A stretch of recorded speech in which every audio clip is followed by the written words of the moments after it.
Synopsis of the Books of the Bible. Joshua. By J.N. Darby. All Scripture is given by inspiration of God, and is profitable for doctrine, for reproof, for correction, for instruction in righteousness, that the man of God may be perfect, truly furnished unto all good works. 2 Timothy 3 verses 16 and 17. Synopsis of the Books of the Bible. By John Nelson Darby.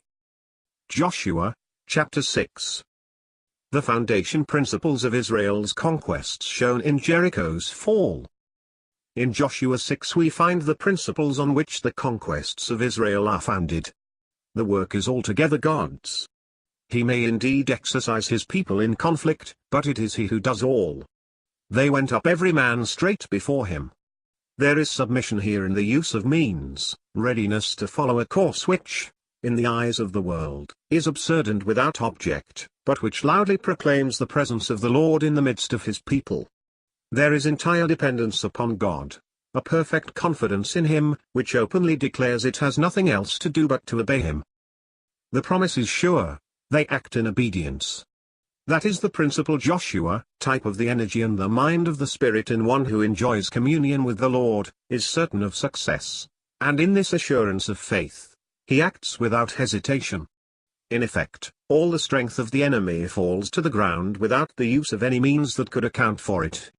Another principle is, that there must be no fellowship whatever with that which constitutes the power of the enemy of God, with the world, and that which is its strength. All is accursed. It is so with us in this world. If the world of Sodom had enriched Abraham, he would have been dependent on that world, he would have owed it something. He would not have been at liberty from it to belong entirely to God. And ye in any wise keep yourselves from the accursed thing, lest ye make yourselves accursed. God may use these things by consecrating them to himself if he will. But if the Christian, meddle with them, the Lord must judge him. Cities walled up to heaven, the greatest obstacles are as nothing. How can they be with God? But holiness, complete separation from the world because power is of God, that is the condition of strength. Jericho, representing the enemy's power and means of defense, inasmuch as it was the first city standing as a barrier to arrest the progress of God's people, is put under a curse forever, and sentence is passed against anyone who should rebuild it. See 1 Kings 16 verse 34. The abstract principles of the power of God and the enemy's strength are presented by this city and its fall, in what evidences them, and in contrast.